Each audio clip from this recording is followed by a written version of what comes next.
Good evening, everyone on Instagram. We'll just wait for a few of you to come on. And we're really happy to be with you this evening for another session of questions and answers. Thank you for joining. There's 13 of you online. Sharma, Perna, Shreya. Welcome to everyone. Hope everyone's feeling warm. The temperatures are really dropping. I don't know where in the world you are. Maybe shout out to us where in the world you're coming from or which city. I am currently in Leeds. When I was a kid, I used to support Leeds United football team. That's a fun fact if you're interested. So here I am in Leeds, and we've had some wonderful days here. We've been to York, Sheffield, Leeds, Lincoln. Meeting the people. Italy. Oh, wonderful. Elfie, nice to meet. I'm sure it's not as cold in Italy as it is here. Berlin, Lake Shravanti, East London, Dhruva Maharaj. Sorry about that. I'm sure it's not that bad. Germany, Kent, exotic Hammersmith. Wow, amazing. New Govardhan. Wow, it's definitely not cold there. Australia, USA, Roops, thank you for your messages. Wonderful. Ilford. Is that Golok or Golok? Golok is in Sanskrit, the spiritual world. Amazing. -15 in Sweden. Oh my God. That is intense. We know to avoid Sweden in December for sure. Delhi, thank you so much. Madamango, Leicester, excellent. Dallas, Texas, wonderful. Wow, this is wonderful. Like, we're connecting with everyone. It's great to be with you all. And I just wanted to say thank you for all your messages and all your inputs. I got so many messages from all of you and inquiries and appreciations. Gratitude is such an amazing thing.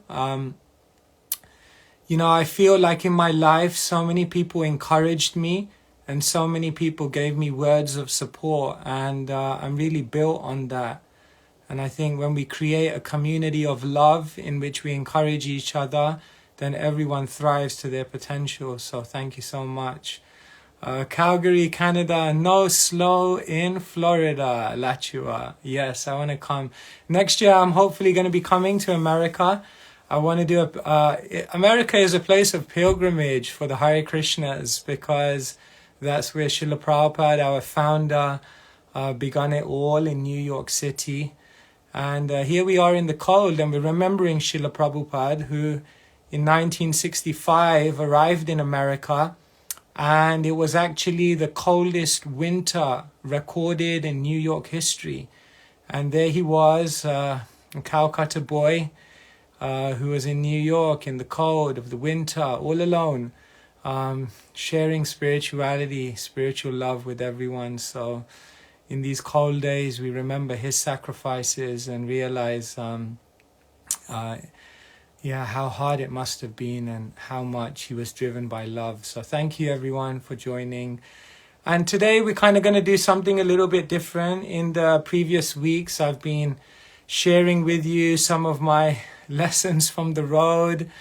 I've been sharing with you some of my mistakes that I felt I made in my life. We're all human. We all make mistakes, and what I learned from them. And I hope that was useful for you. I want to thank you for giving me the opportunity, because it really gave me the opportunity to reflect. So it was really nice. And today I thought we could just take a session to digest it all and to see whether you may have any questions you'd like to ask, or you have any reflections of your own.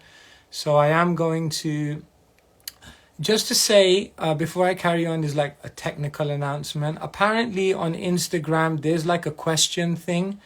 And I think it's this icon on the bottom. I'm kind of scared to touch it because like these gadgets tend to self-destruct. But I think there is a question. So yeah, maybe you can put your questions either in the comments or in that question thing. And then I'll try to, here, let me just press it and see what happens. Okay, there's no questions yet, but there is a questions thing there. I don't know how you do it. You guys are better than me. So you can put it on there.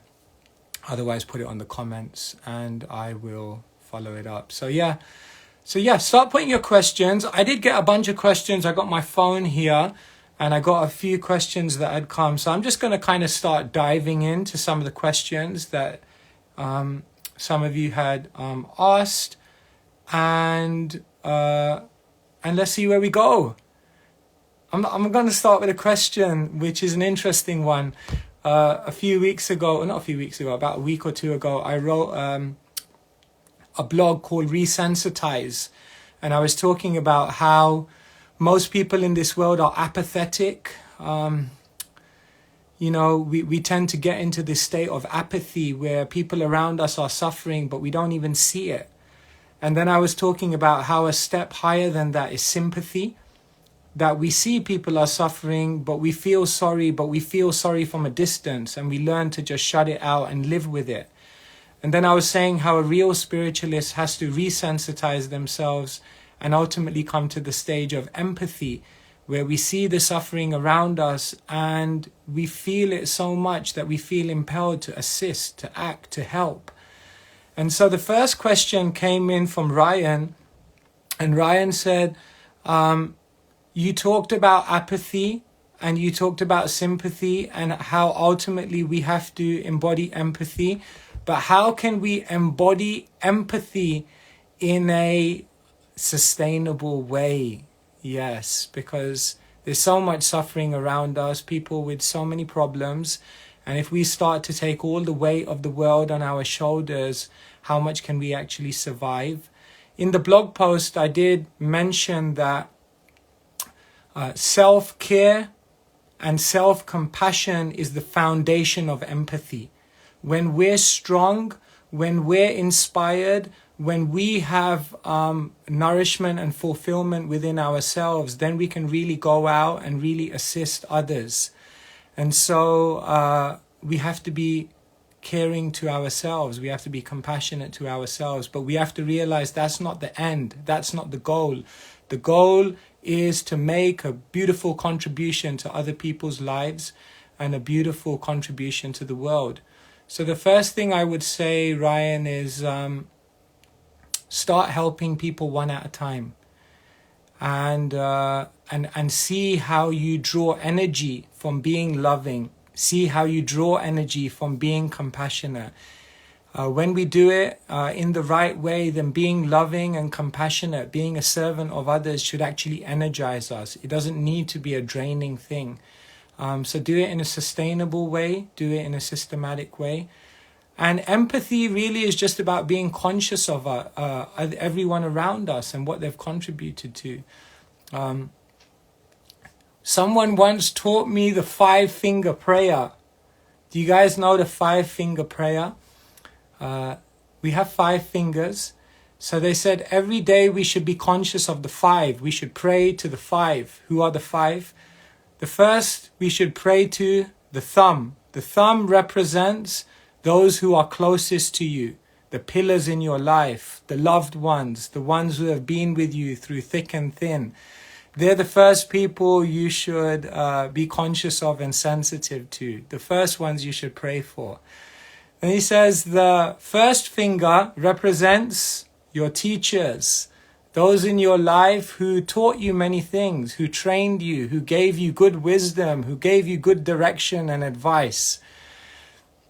The third, the tallest finger are the leaders in your life, those people who took responsibility, those people who made a sacrifice, those people whose shoulders you stand on because they created a future for you, the leaders in your life. The third finger is the kind of weak finger, and that represents the people around you who are vulnerable, the people around you who need help, the people around you who are struggling. And the fifth finger, the small one, represents yourself. So the 5-finger prayer, these are the 5 people we should always be conscious of. the loved ones, the teachers, the leaders, the vulnerable, and yourself. And when we start, actually, I found it was very, very nice, actually, because it helps you to begin being really conscious about everyone around you. And, you know, sometimes we have a saying, you can't become Krishna conscious unless you're first conscious. So being empathetic, being conscious, being sensitive, being aware of other people, their struggles, their emotions, that's really the first step in spiritual life. And so, Ryan, let's just do it in a systematic way, in a sustainable way, and you'll see amazing things happen through empathy. So thank you so much. So many of you are joining. There's about 70 of you online. Thank you very, very much. Kishan, Jeff, really great to see you all. So yeah, do put the questions. All right, there's 7 questions there now. Oh my God. All right, so I'm going to start going to the questions. But before that, I do have some questions here that I need to answer because they came in. So let me start answering some of those. Another question came in from Sam. I'm not sure whether Sam is a he or a she. We'll just say Sam. Well, we're all spirit souls ultimately. Sam said, thank you for your post, Prisoner of the Past. I found it really amazing how we can be a prisoner of not just a bad past, but a prisoner of a good past. How we can be prisoners of nostalgia. And Sam was just appreciating how we can become a prisoner of the past in terms of just remembering the good times and living in the good old times, but not realizing that there are greater times also to come as well. And yeah, I wanted to share that with everyone, that sometimes we become prisoners even of sweet memories, prisoners of very nice times gone by in our life, and we continually reminisce and we continually absorb ourselves in that past, and we feel like it's never going to be like that again. I don't know how I can move on. I wish I could turn back the clock. And we just become like full of nostalgia. But that can also block us in our life because we can appreciate times gone by were amazing. But the future of your life is also amazing. And more amazing things will be built upon the amazing things you experienced in the past. And so I just want to share with you also, there's a psychological principle called the peak end principle. I don't know how many of you know about this, but psychologists say when we tend to look at our past or a past, period in our life, we tend to only remember the peak emotions of that period, and we tend to only remember the final emotion of the period. But we don't actually remember the majority of the experience of that period. So that's why sometimes we can have also a skewed image of the past. Like we have this really romantic idea of the past. Like it was amazing. It was so good. It was like everything was perfect. But we tend to only remember like the peak emotions and the end emotion. But there might have been like a lot of struggle. There might have been a lot of difficulty. There might have been a lot of times in that period where you thought like, I just want to move on in my life. So sometimes we also, our image of the past and our recollections of the past are also not necessarily accurate. And so, yeah, let us not live in the past. I was saying this, and I think they put it on the Insta today. To think of the past is natural. To think of the past is also good. We need to learn from the past. But don't live in the past. Don't become a prisoner of the past. Learn to digest all of those experiences of the past, the good, the bad, and the ugly, and move on, rise up, grow, evolve, progress, and find out the amazing things that life has in store for you. Life is unfolding here and now. The good old times are now. And that's what we really have to do. So yeah, thank you, Sam, for that. I'm just conscious there's so many questions, and then you guys are putting questions on the thing. Let me just do a couple of other questions from here that came in. This one, I'm not sure. I think this is Roshni. Roshni says, you talk about wisdom that breathes. Yeah, thank you for recognizing that. You talk about wisdom that breathes, but I find that sometimes we need to disconnect from wisdom and just be, because spirituality is not about knowledge. Spirituality is about the heart. What do you think about this? Thank you so much, Roshni. Yeah, I really appreciate your question. Well, Roshni, here's what I would say. There's two ways you can get blinded. One, when there's no light. Two, when there's too much light. Have you ever tried looking into the sun? It's like it's another blinding thing. So I think wisdom is like that. If you don't have any wisdom in your life, you're blinded. But if you have so much overload of informational wisdom that you don't digest and you don't apply and you don't embed in a deep space within your consciousness, then all of that informational wisdom, you can actually drown in it. And so that's exactly why I talk about wisdom that breathes. Because we're not here just to be repositories of information. We're not here just to memorize loads of facts and figures and stories and accounts and passages of scripture. We're here to actually really deeply absorb that wisdom, to understand that this wisdom is living, to understand how it applies to my life, to let that wisdom touch your heart, to let that wisdom guide your consciousness, to see divinity speaking to you through that wisdom. And I think when you interact with wisdom in that way, then you'll never be overloaded, and it will always nourish your heart. When we give wisdom, it's not that through wisdom, the purpose of studying all this wisdom is to know God. No. The purpose of all of this wisdom is to love God. We're not in the business of trying to know the entirety of divinity, but we're in the business of trying to become captured in heart and mind and soul in a beautiful relationship with divinity. And that's what wisdom is for. So I appreciate your observation that, wisdom and knowledge is there, but it must be couched within a very reflective, sincere, spiritual heart that tries to bring that wisdom alive. Otherwise, it just feels very intellectual and very dry. And it can make you proud, and it can make you insensitive. Knowledge can actually be misused as well. So yes, thank you. Therefore, our monastery where we live is known as Bhakti Vedanta Mana. And when new people come, I ask them, are you a person of the head or the heart? And some people are like, I'm head. Some people are like, I'm heart. And I'm like, Bhakti Vedanta. This is the place where the head and the heart meet. Because Bhakti means devotion or love, the heart, and Vedanta means wisdom, insight, the head. And spirituality is Bhakti Vedanta. It's where knowledge and devotion meet. And that's what we're in the business of. So thank you so much.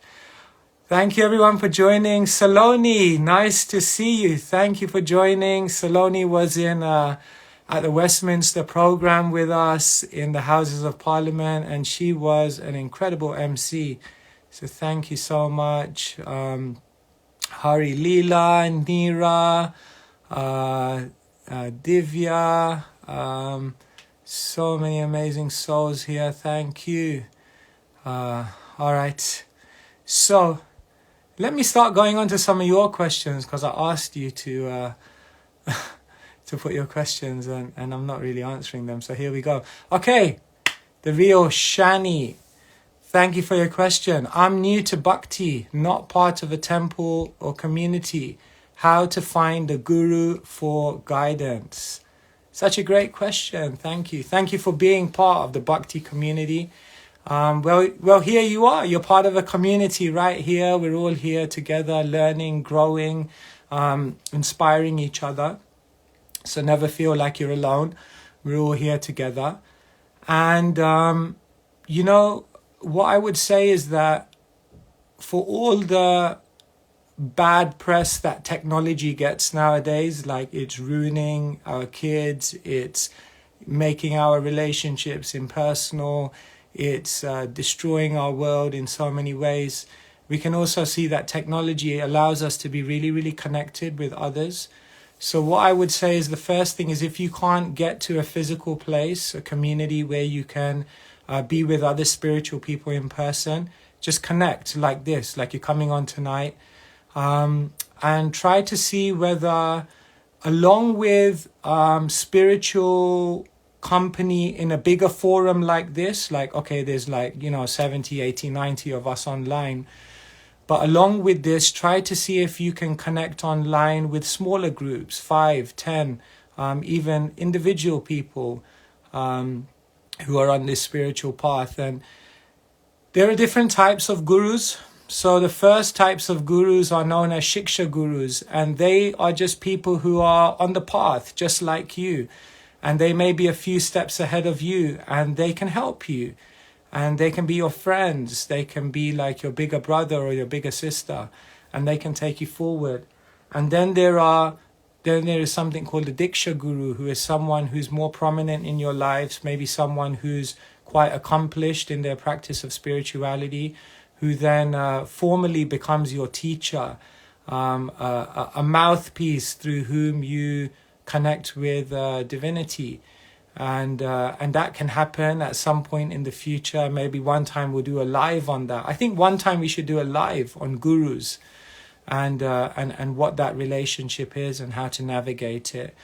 And then, the other thing I would say is that there are gurus all around you as well. In the Srimad Bhagavatam, which is one of our famous books, there's one Brahmana, one spiritualist who's clearly very accomplished, and someone asked him, how did you become so accomplished? He said, I've got 24 gurus. You said, 24? Who are your 24 gurus? He says, the ocean is my guru, the trees are my guru, the wind is my guru, the birds are my guru. Like he just looks around and he gets lessons from everything. So like that. And then there is Krishna in your heart, who is also an inner guide, an inner guru, sometimes what we call the intuition. So you're never alone. The real Shani, you're never alone. There's going to be many people to help you on this journey. And the one last thing I also want to say to you is that when we sincerely desire help, when we open our hearts and we request guidance on the spiritual path, then just wait and see how Providence makes arrangements and sends people in your life to help. It will happen, no doubt about it. So thank you. It's a beautiful question. I really, really appreciate that. Okay. Let me see now. Ramya Raj,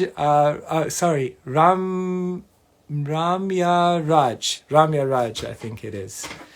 Hare Krishna, what does it mean to chant with absorption? Any tips to develop this mood and move away from the mechanical mode to complete 16 rounds? Chanting is a conversation with God. Chanting is perhaps the most important activity that you do in the day. They say the way you chant is a barometer of your spiritual vibrancy. And so we are trying to chant. Firstly, on a practical level, we try to make all the arrangements so that we have the best chance to connect. So on a practical level, wake up early. Be in a suitable environment in which you won't be disturbed. your posture, sit up straight, be physically recharged. So like this, you make practical arrangements, so at least on a physical level, you have the best chance to be attentive. And then what you do is, on a mental level, you have to try to fix your mind. You have to try to calm the mind. In those moments when you sit down to meditate, 1,000 thoughts go through the mind, and you have to just say to your mind, I'll deal with it, but after 2 hours. I'll deal with it, I'll come back to it, but just give me some time. And somehow or other, that stream of thoughts, you have to, instead of identifying with the mind, you have to identify the mind and not take those thoughts too seriously. Resist the temptation to surf the waves of the thoughts that come through your consciousness, and just be attentive. Close your eyes and just try to be in the present and say, I know everything will be there after 2 hours, but if I can just focus on the mantra in these 2 hours, after 2 hours, the whole world will look different. And then the third thing is, on the soul level, you have to bring in your heart. On the physical level, you make all the arrangements. On the mental level, you bring your full attention. But then on the heart level, you try to actually produce the cry of the soul. Do you know? Everyone is crying in this world for something. And most people are crying out of frustration because all their material dreams never manifested. Madhvacharya says, if you gather all the tears that the conditioned soul has shed for many, many lifetimes, then it will be enough to fill oceans. So we're crying. Everyone's crying. But now when we chant, we cry. But we're not cries of emotions, cries of the soul. A cry from the heart to really want to be connected. As George Harrison says, I really want to see you. I really want to see you. But it takes so long. And so when we cry from the heart and bring some emotion into our chanting, then just as a parent immediately recognizes a child that's crying, we immediately feel a divine communion. So this is the process of chanting with absorption. It's not easy. Every day is a challenge. Some days you connect. Some days you feel very distant. But you keep trying. You keep praying. And what you do in the 22 hours outside of your meditation also determines what will happen in those 2 hours. So in this way, chanting is a great art. I've given you some ideas here. The questions you all are asking deserve a whole session, but alas, no time. So thank you, Ramyaraj, for your question. I hope I'm saying everyone's name right. It's very difficult. Okay, I'm just trying to pick up some questions here. I'm going random, so if I miss your question, please don't get offended. I'm just trying to get a random kind of cross section of questions here. So yes, let me go. Okay, so Sash Polan is asking, how do I maintain my spiritual practice in the midst of so many responsibilities, even when my family are not very favorable?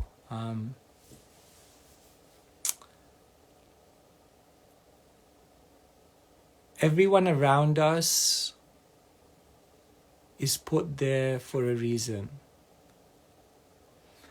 Even when there are people around us who are not supportive, people around us who challenge, criticize, are negative, people around us who would prefer we don't go on the spiritual journey, we have to see that even they are there, arranged by providence. Sometimes our biggest critics, sometimes our biggest opposition, they are the ones who actually trigger the greatest development within us. As long as we respond to their criticism, we respond to their opposition with grace, with resilience. We don't react being discouraged, or we don't react by becoming defensive, but rather we learn how to hear them, hear their heart, hear their frustration, and ultimately respond in an appropriate way that pacifies them but allows us to continue growing. It's a great art of life. We're not living in a vacuum, and therefore there will always be opposition around us, but that opposition is good. You know, there was a caterpillar that was in a cocoon, and it was struggling and struggling because caterpillars grow into butterflies. So as a butterfly, it was struggling and struggling to come out of the cocoon, breaking, trying to break out. Big struggle. And then one compassionate person came along and saw the struggle, and he thought, let me help. And so with a sharp instrument, he just cut the cocoon open so that the butterfly could come out. And as the butterfly came out, it began flying, and after 15 seconds, it fell and died. It was agonizing. And then the person realized it was nature's arrangement. It was nature's arrangement that that butterfly had to go through the struggle of breaking out of that cocoon. Because by breaking out of that cocoon in that way and going through that rite of passage, it would develop the strength in its wings to fly high in the sky. You have to understand that all of these challenges are part of a bigger growth that will make you who you really can be. When I became a monk, there were many, many challenges in making that step. And all of my fellow monks at that time who joined the monastery at the same time, none of them had the same problems as me. And I thought, why me? Everyone else has got a great path ahead, no resistance. Why me? And I tell you, now I look back and I'm so grateful that I had to go through all of those struggles, because it made me deepen my spirituality in a way that I would never have done of my own volition and motivation. And so please, please, please, learn this great art. And I know you hear it on every Facebook video, every IG short, every reel, every motivational speaker telling you to turn your challenges into opportunities. This is life. You have to learn to do this, because otherwise we're not going to grow. So there you go, some thoughts. I hope it helps, and keep us posted. We're here to kind of help with your journey as well. Thank you so much. So many of you are joining. It's like amazing. We see all these names coming off on the screen, and it's like all these old friends and people I know from across the world. So thank you. I really appreciate all of you taking the time. Okay, Vrajadipika, I just seen your question, so here let's dive in and see what you're asking. What do we do when we're in a vulnerable situation and there's a need to speak someone who can hear you without judgment?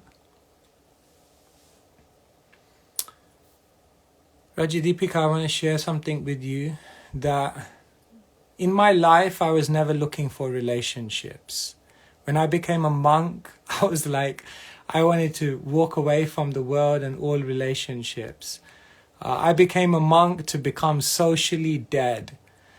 And then I joined the Hare Krishna monastery, and every other class was about building relationships. And I was like, I don't want to have relationships. I just want to be me and God and keep it simple.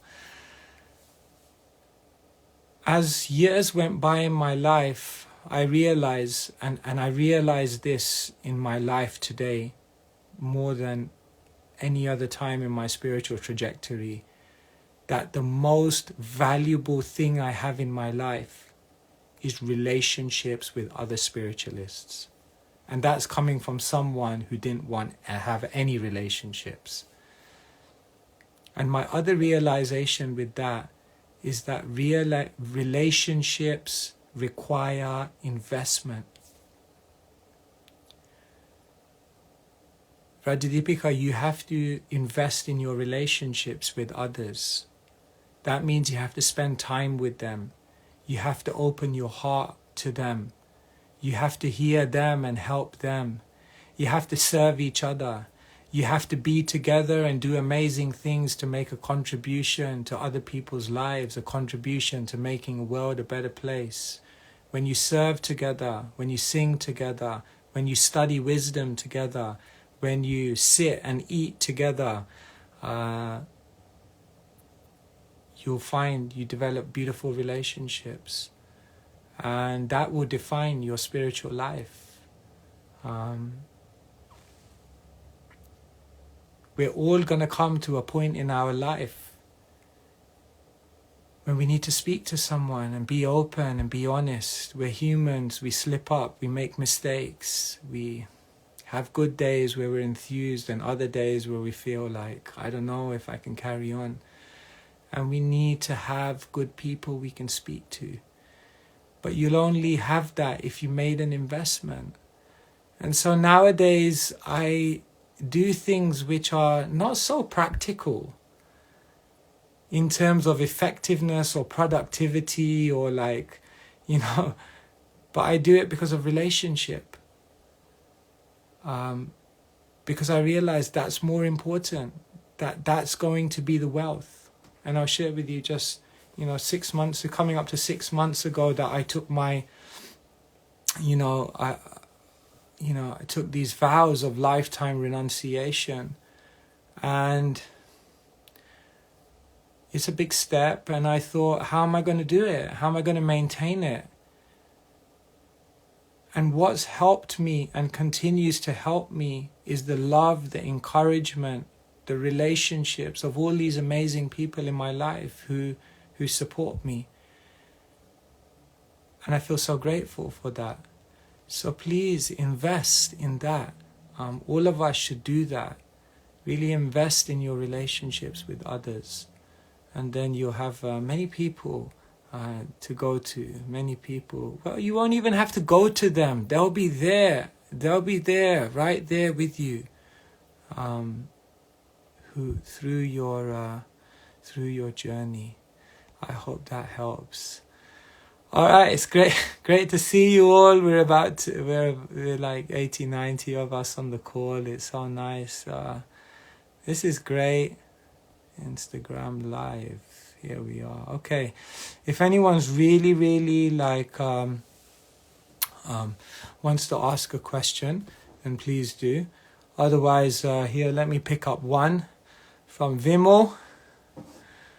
Guru V IT support. I have a question about being comfortable with the uncomfortable. All right.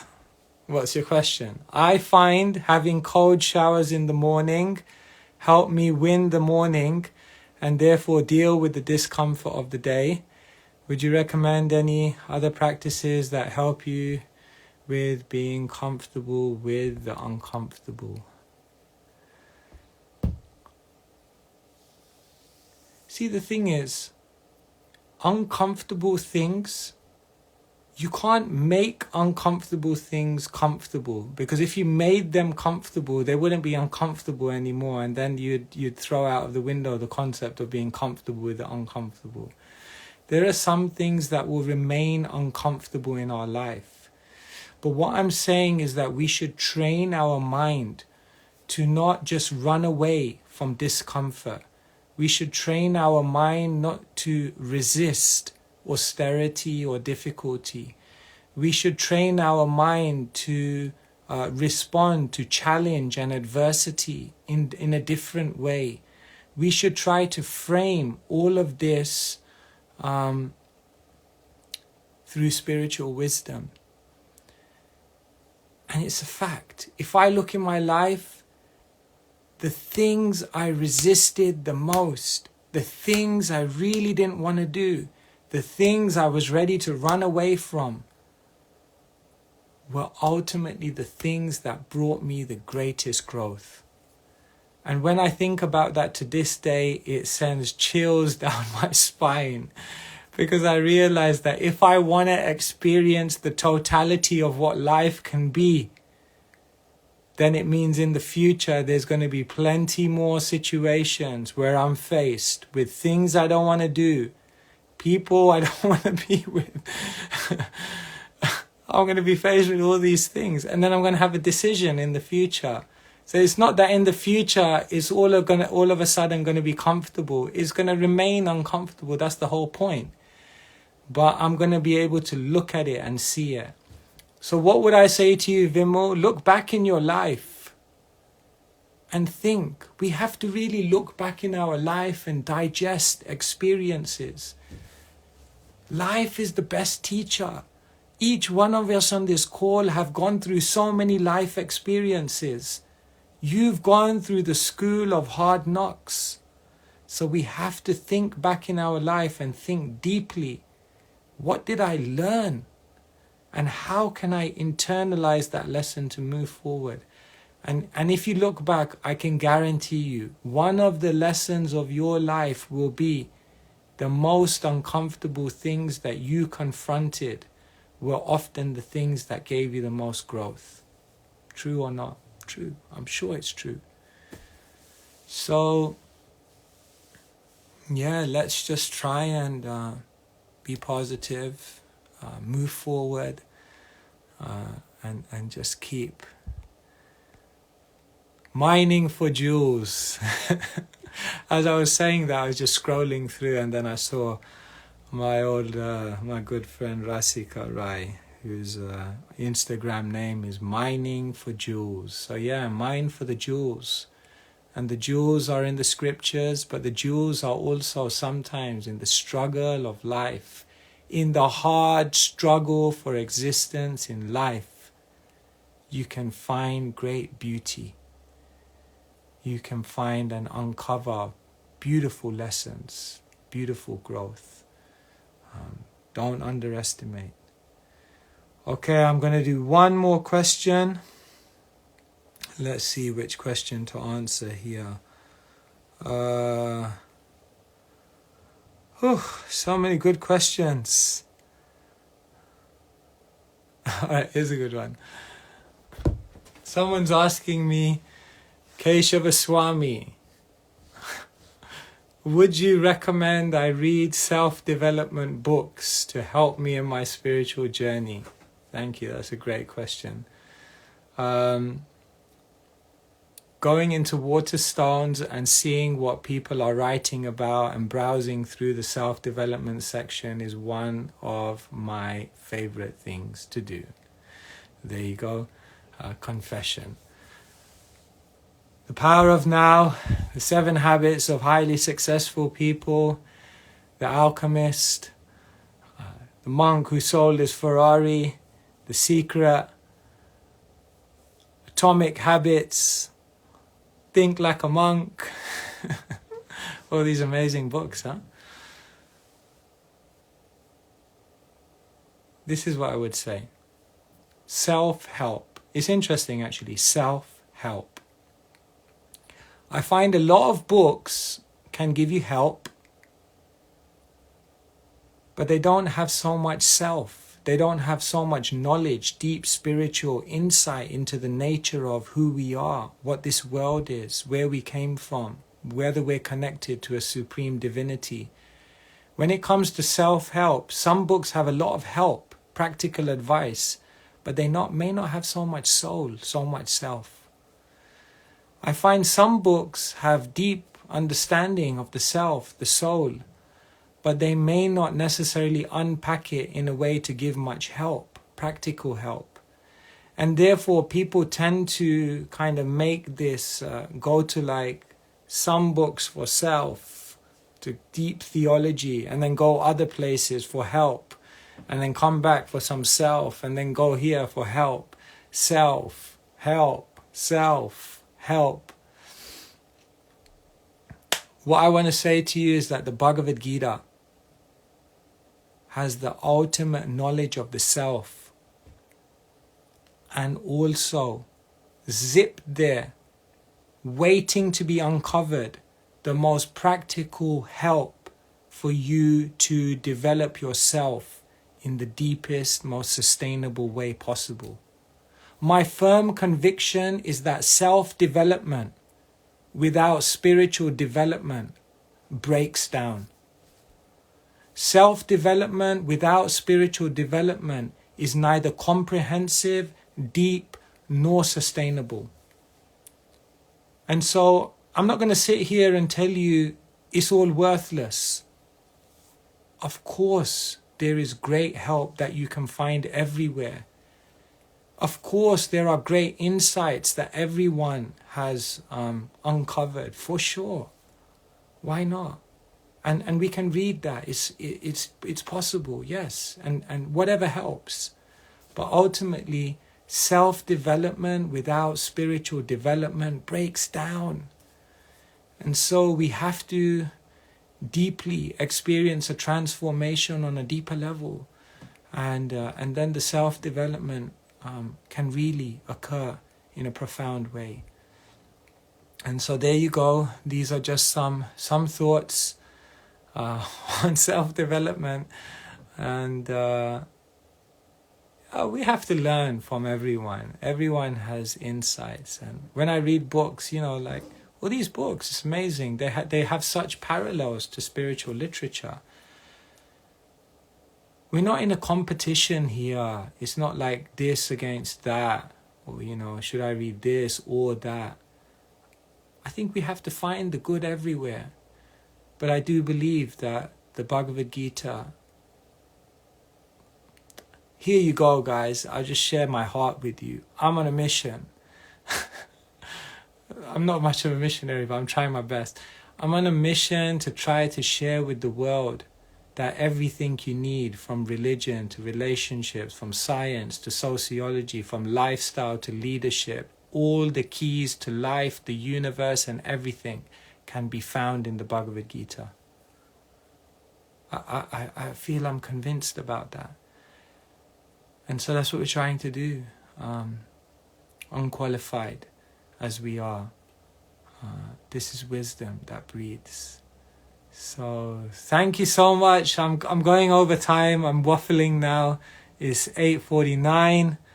So many more questions. Radha, I saw you posted a question. Sagar is saying, please bless me so that I can become Krishna conscious. Well, Sagar, you please bless me that I can become Krishna conscious, and maybe we can bless each other. We're all on the journey together. Thank you so much for joining. It's been amazing. There's 90 of you online, and I really appreciate all of you taking the time. We'll be back soon. What's happening in the next week? If the car starts tomorrow in this cold weather, hopefully the car will start. If the car starts, then we'll be heading back down towards London. We'll be kind of in London and the surrounding areas over the weekend. We're going for a beautiful retreat in Lincoln. Maybe some of you on the call will join. We're going to be with a wonderful spiritual leader, Keshava Swami, who has such a heart of gold. And so we'll be bathing in his association and his spiritual company. And then next week we'll be doing a final whiz around the country, East Anglia. Haven't been to Norwich, Kings Lynn, Bury St Edmunds, Great Yarmouth, Ipswich for a long time. So we're going to try and go to those areas. And then heading back to Bhaktivedanta Mana, the place of the head and heart, for Christmas. And then gearing up for 2023. So much to discover, onwards and upwards. Let us not become prisoners of the past. A good past, a difficult past. But let us move forward and find beauty in the life that's yet to unfold. So with that, I'll sign out. Thank you, everyone. You're all amazing people, and we hope to connect in person very, very soon. And just had a great time being with you this evening. Signing out from Leeds. Sweet dreams, spiritual magic, all success, strength, and discovery. And we'll definitely continue to connect in the coming days and weeks. All the best.